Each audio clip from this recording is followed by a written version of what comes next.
électricité saa yu courant coupé nga am courant ba noppi c'est écologique respect pour ceux qui respectent l'environnement. La radio est une imagination. La vôtre.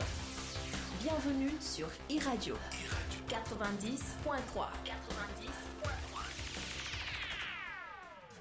Ganu xibaar yi. asalaamaaleykum.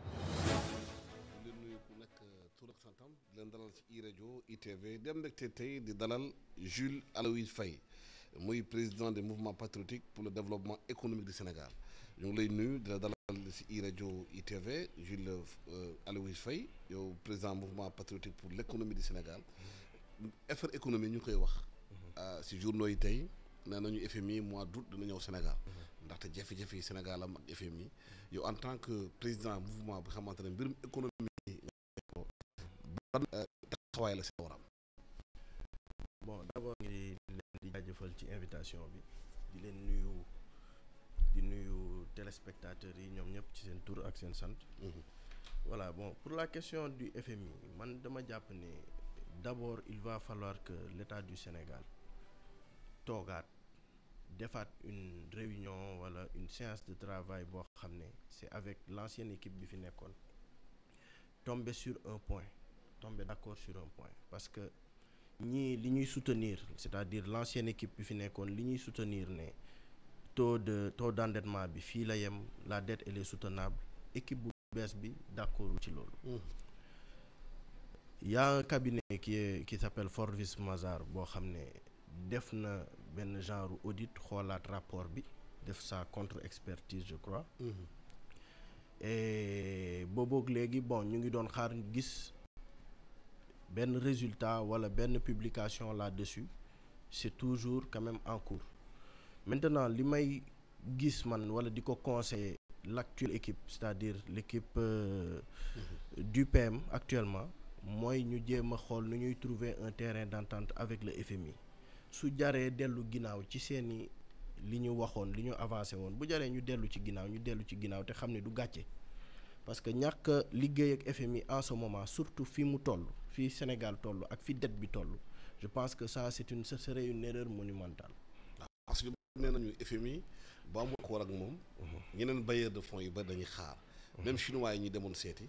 dañuy xaar décision FMI d'abord avant ñu réagir.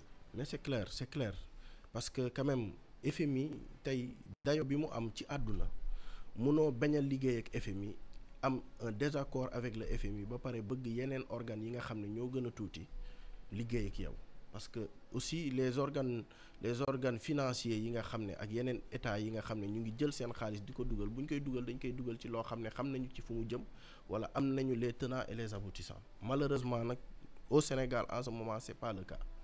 Au lieu de travailler avec le FMI ñu ngi dem di liggéey peut-être dans le marché financier local sous-régional di endetté wu apparemment on a dépassé le seuil des 10 000 milliards en 1 an 6 mois et je me dis que loolu c'est encore yokk suñu jafe-jafe yokk suñu taux d'endettement mais du amul problème amul solution wala njeexital bu baax ci suñu économie voilà. am na ñu bari ñu naan endettement du problème bi mooy boo jëlee bor bi fan nga koy dugal est-ce que da nga dugal ci secteur yi xamante ne dina productif ba jur li nga xamante mu nga fayee bor bi. waaw effectivement parce que bi ma xoolee ci loi de finances bii passé j'ai constaté benn anomalie bu doy waar. ban la boobu anomalie bi mooy li ñuy leb la majeure partie plus de 90% ci li ñuy leb dañ koy dugal ci ay dépenses de fonctionnement ci budget de fonctionnement lañ koy dugal alors que tey pour un pays qui est en voie de développement wala un pays qui est émergent li ñu waroon constater mooy lépp li nga xam ne ay dettes la dañ ko war a dugal dans des secteurs structurants dañ ko war a dugal ci ay projets structurants projets yoo xam ne aussi day générer revenu yokk suñu PIB yokk suñu koom-koom de telle sorte que su boobaa lañ ciy jëlee dina mën a assurer les dépenses de fonctionnement mais malheureusement c'est pas le cas aujourd'hui. te yaakaar nga ne FMI il faut ñu lan la am xool de façon stratégique nan la mën a liggéey ak FMI pour coono bu ñu teg réew yi ñu bañ a teg réew mi te du tax Sénégal bañ a ubbeeku ci yenn réew yi. Bon pour cette question quand même je dirais que FMI yàgg na liggéey ak Sénégal et te amuñu woon boobu jafe-jafe je pense que balaa ñu doon avancer sur yenn questions yi wala ñuy doon avancer ci yenn considération yi waxtaan waroon na mën a am ba trouver un accord boo xam ne c'est un accord clair maintenant la question du FMI tey mënuma ci prononcer wu tant que li cabinet Forvis Mazars liggéey bi mu ci jot a def maanaam rapport bi génnagul ñu xam ñun fan la ñuy taxaw su ma ci prononcé rek damay xaw a nekk un aventurier du ma xam lu may wax voilà maintenant nag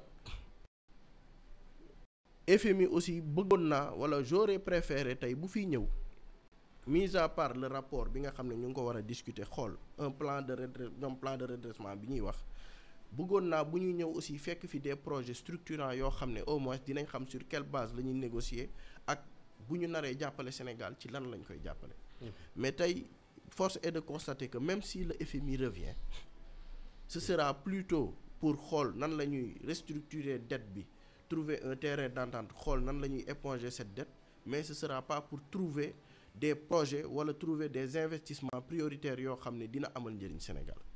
yow bind nga ne nga am na 2802 milliards de francs CFA de perte chaque année. bi Sénégal di perte. ci xaalis boobu war nañ ko mën a mobiliser ci yeneen fànn. waaw naka la xam nga tey bu ñu jëlee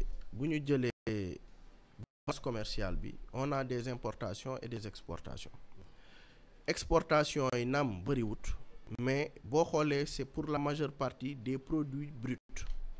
maanaam produit xam nga kenn transformé wu ko. voilà dama gis keroog ñu ne war nañoo exporter courant 2025 ci campagne cajou bii ñuy ñëw 77 000 tonnes au Vietnam ma ne ça c'est du gâchis. maanaam noix de cajou. noix de cajou. ma ne lii c'est une honte, c'est du gâchis. tey bu ñu jëlee l'arachide la noix de cajou jël les fruits comme tout ce qui les fruits produits périssables comme la mangue le melon jël le poisson maanaam 5 échantillons la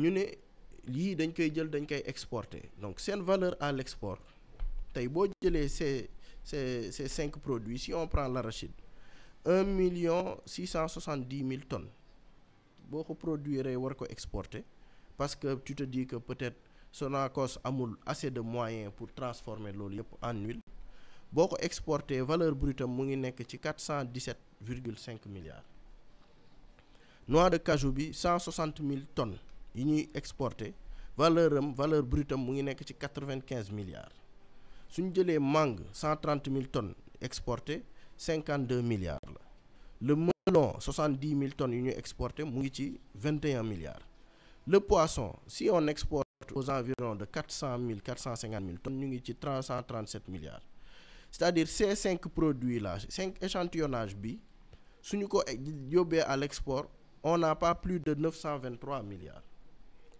te bu ñu ko waree transformer xam nga produit boo gis dafa am son taux de valorisation bu ñu koy transformer produit bi valeur am mën na multiplier wu fois 2 fois 3 day yokk lu mu doon jar fekk transformé bu ñu ko transformé day gën a yokk mais bien sûr valeur ajoutée lay am day am valeur ajoutée te valeur ajoutée bi mën nañ ko multiplier fois 2 fois 3 ba fois 5 pour certains produits tey bu ñu jëlee benn prudence ci valeur ajoutée bi ñun yem ci fois 3 bañ a egg ba fois 5 produits yi buñ ko transformé woon exporté ko ñu ngi ci 3,725 milliards de francs CFA.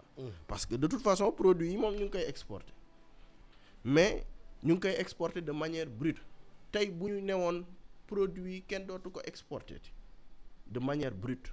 dañ koy transformé ba pare teg ci valeur ajoutée doog ko exporté non seulement état dina ci gagner en emploi dina ci gagner en devise mais aussi impôts yi ciy am taxes yi ciy am et tout yaakaar naa ni rien que li ci état di am rek ëpp na 923 milliards yi nga xam ne mooy la valeur brute bi ñu ciy am.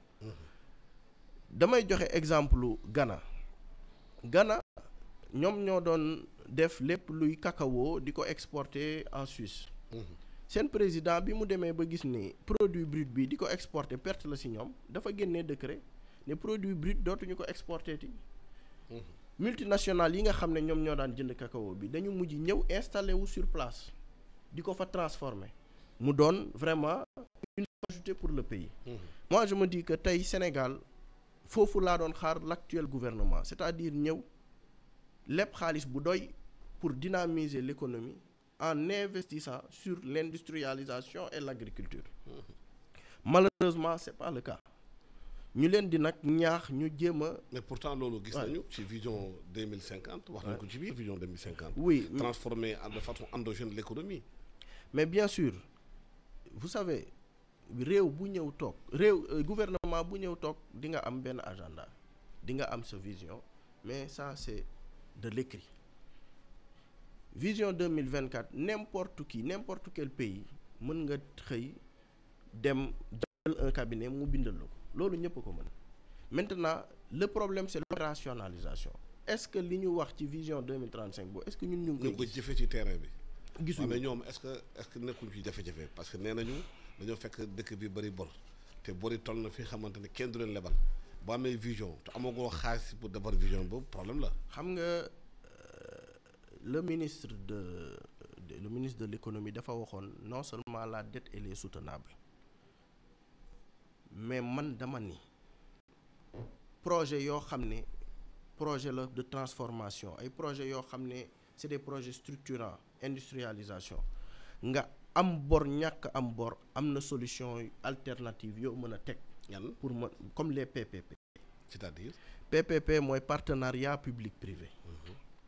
tey boo xamee ni lii yaa ngi ko bëgg a teg te amoo xaalis mën nga structurer participation boobu tey man boog de mon point de vue lu yomb lay doon ci man ma ñëw installer fi plusieurs usines avec l'aide de partenaires moo xam ay chinois lañ moo xam ay turcs lañ moo xam beneen nationalité lañ mais ñu ñëw installer usine avec un contrat boo xam ne y a des clauses de transfert de technologie et cetera waxtaan ak yenn banques yi ak yenn structures financières yi ñu accompagner ko nga xam ne li ñuy transformer li ñuy liggéey ci suñu réew dina mën a à court terme fay structuration financière bi nga xam ne moom la ñu def pour mettre en place ce projet. tey boo defee par exemple li ñu naan le build operate transfer maanaam da ngay dem seeti ci benn kàngam moo xam ci transformation wu gerte la nga ne ko usine bu toll nii laa soxla État du Sénégal dina la jox toutes les garanties qu'il faut di nga am la ressource bi ngay transformer mais boo xasee ba installé wu ñun dañ lay jox benn bàyyu 5 ans wala benn bàyyi sur 10 ans sur ces 10 ans di nga am tant de % des recettes yow yaa koy jël te tant de % des recettes boobu c'est au moins 200% de ton investissement c'est-à-dire li nga investir di nga ko récupérer te di nga ci récupérer waat peut-être 100% wala 200% ci li nga investiroon mais bu ñu eggee à terme ak plan bi nga xam ne mooy plan de transfert de technologie de connaissance boobu bu ñu ci eggee à terme état da koy récupérer parce que boo amul xaalis mënoo am na ñu mën nga indi leen ñu teg liggéey sénégalais yi liggéey mais Sénégal bi nga xam ne mu ngi jugee ci produits yi nga xam ne dinañ ko transformer génnee ko yóbbu ko bitim réew loolu day yokk sa attractivité mais boo toogee ne awma xaalis te mënoo jël ñi nga xam ne peut-être am nañu boobu xam-xam am nañu boobu dayoo am nañu carnet d'adresse bi nga xam ne moom la soxla liggéey ak ñoom ci guuta ngay dëkk ak ci ay jafe-jafe. loolu boo ko bëggee def il faut nga am benn secteur privé bu organisé wu buy liggéey bi xamante ne tamit am nañu doole liggéey nañu est-ce que jarul ñu xoolaat structuration secteur privé bi naka la gouvernement bu accompagner secteur privé bi tamit bu am doole gën a mën a investir ci réew mi. waaw xam nga secteur privé bi man tout le temps dañ naan ils sont pas organisés mais le gouvernement ne fait rien pour aider ce secteur privé à mon avis tey bëri na société yoo xam ne ñu ngi ci ay jafe-jafe bëri na société yoo xam ne tey tëj nañu à cause de la pression bi nga xam ne gouvernement bi mu ngi koy exercer ci ñoom pression fiscale bi nee nañu on a le patronat dans le patronat il y a plusieurs ordres des experts ordres et cetera am nañu le club des investisseurs mais tey bi le PM di def ses tournées en Chine par exemple mais il y a des patrons d'entreprise yoo xam ne mais ils sont vraiment spécialisés en collaboration avec la Chine coopération chinoise. Il y a des patrons d'entreprise yoo xam ne la Chine c'est leur terrain de jeu parce que foofu ils ont vraiment ce qu'il faut ils ont les connaissances qu'il faut ils ont les contacts qu'il faut est-ce que ànd nañu ak ñoom am na lu ma ci dégg du ma ko répéter mais c'est désolant tey les tournées que le président fait les tournées que le PM fait daf ci war a inclure secteur privé bi parce que ñoom ñoo xam li Sénégal soxla pour développer wu. mais que secteur privé bi tamit waru gën a organiser wu pour am aussi impact am doole pour mën a booloo seen biir parce que dégg nañu benn fusion bu nar am diggante la CNES et le CNP. dañ koy defar. am na aussi secteur privé Sénégal ñu bañ a fàtte l'informel. informel la ñu nekk. am nañu doole loolu ci secteur privé bi. dafa mel ni ku nekk intérêt boppam lay dox. amuñu unité seen biir pour mën a organiser wu. bon man dama jàpp ne bu ñu demee bay waxu fusion ça veut dire que ñu ngi jéem a def dara. waaw bu ñu demee bay waxu fusion ça veut dire que y a cette volonté manifeste d'arriver à un résultat c'est-à-dire def résultat bu baax. mais malheureusement ce qu'on voit mooy est-ce que les politiques yi ñuy def plan de redressement bi ñuy def est-ce que ñu ngi ci impliqué secteur privé. xaw man bokk je fais partie du secteur privé mais man musuma gis une invitation sur ces choses-là alors que on a plein de choses à proposer à l'État plein de choses rien que le problème de l'industrialisation on peut le régler moi j'ai un cabinet boo xam ni tey lépp loo xam ni c'est pour l'industrialisation nous pouvons non seulement aider l'État à structurer ces projets mais on peut aider l'État à lever ces types de financement-là teg ko malheureusement yow da nga koy bind yow yaay daw ci seen ginnaaw pour jàppale leen mais tu n'as pas de répondant on n'a pas de répondant tey dama lay jox benn exemple le Sénégal a un gros problème pour la gestion des ordures la gestion des déchets c'est un problème oui, absolument. d'ordre environnemental. Mais est-ce que vous savez que les déchets que vous voyez dans les centres de haute production mais c'est des déchets qu'on peut transformer en hydrocarbures. mais yaakaar naa ñu ngi ci Promojet loolu mooy liggéey. xam nga loolu mooy liggéeyu. jaar nañ fi temps yi passé sax ci waxtaan ci loolu. effectivement ci jafe-jafe am waa ci banlieue bi. par rapport à décharge bi ñu war a ubbi foofu. d'accord ñu ngi ci. mais ñoom. lan mooy seen solution pour ça la solution c'est pas du génie c'est quelque chose de très simple. Ce sont des machines qu'il faut acheter, qu'il faut installer, liggéey, transformer. Et moi, je me dis que loolu, on n'a pas besoin de 6 mois ni de 1 an pour le faire. On n'a pas besoin de ça. Secteur privé bi tey bu ñu toogoon ak ñoom ne leen écoutez, on a ce projet, on a le Promojet. Investissez dans ça. Réglez leen tout ce qui est financement à votre niveau, ñun on vous accompagne. Je pense que loolu du def 1 an. Mais concertation bi ñuy wax encore une fois je le dis état dafa war a concerter wu impliquer le secteur privé ba pare les responsables ñi nga xam ne ñu ngi leen di teg ci ay postes di leen defal ay nomination mais ki nga xam ne musul liggéey ki nga xam ni li nga ko jox musu ko jàng jaaru ci amu ci expérience tu peux pas attendre de lui des résultats en 1 an en 6 mois c'est pas possible. Parce que période bi nga xam ne mu ngi fa war a def résultat période boobu mu ngi ko passé di jàng di xool nan la ciy génne. Y a aussi ce problème le problème des ressources humaines. Et problème boobu tey li gën a tardeel Sénégal te dama koy wax ci la bokk les nominations politiques. maanaam gouvernement bi war a dû appliquer li ñu waxoon Sénégalais yi appel à candidature. Mais bien sûr. ñu xool sénégalais fu mu nekk ci àdduna. bien sûr compétence am fu mu nekk jox ko poste bi liggéeyal pour Sénégal. mais bien sûr gis nga gouvernement bi ñuy ce régime là bi ñuy wut pouvoir li ñu waxoon sénégalais yi dofuñu sénégalais yi dañu gëm li ñuy wax xam ne lii ñuy wax buñ ko defee Sénégal avancé moo tax ñu fal leen. tigi mais tey bu ñu demee ba toog te defuñu ko rek problème dafay am. Encore une fois et je le redis concertation bi ni mu waree am ci secteur privé bi noonu la recrutement bi waree strict ci secteur privé bi. Est-ce que laaju def les assises de l'économie sénégalaise laaj na ko woo ñëpp xamante ñu secteur privé bi ñu xamante ñu ci informel bi képp kuy liggéey ci bërëb koom-koom ñu wala nga ñu indi sa xalaat. laaj ma jàpp naa ne laaj na ko waaye bu mu doon comme lii am ci yenn assises yi ñëpp ñëw ku nekk wax dem ñibbi.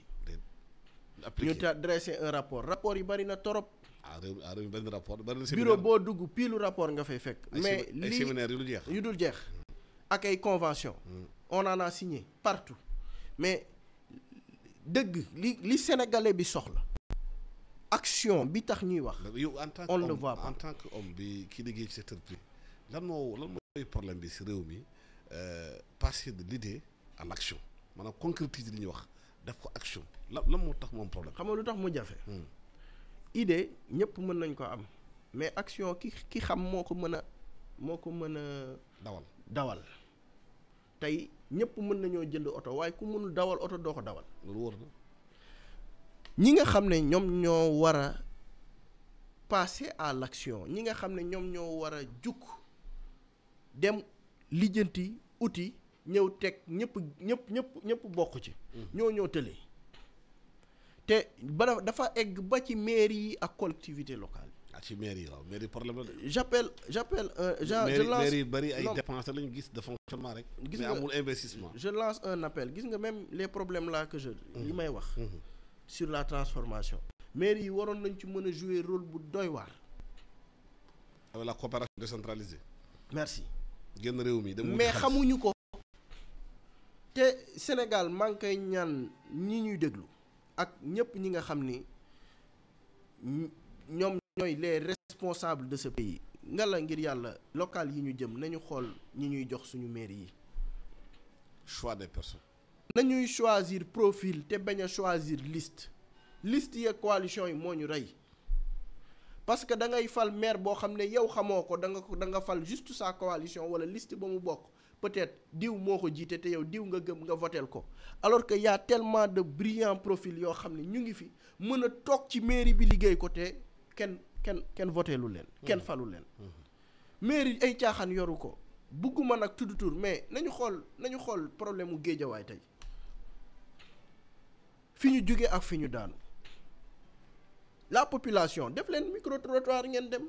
ngeen laajte ñu choisir kat ils ont fait choix. waaw mais c'est-à-dire c'est un choix je dirais c'est un choix irresponsable. oui. le peuple n'est jamais responsable. non vous savez peuple dafa jot li may wax peuple bi dafa jot ñu toog xalaat ànd ak seen xel am na choix yoo xam ne bu ko peuple defee.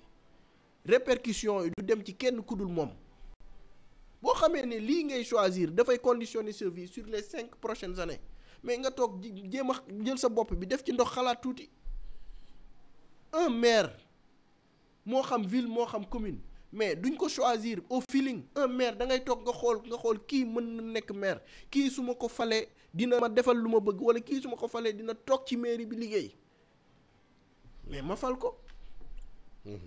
mais malheureusement dañu jël politique bi la politique a pris le dessus sur le fonctionnement et la responsabilité.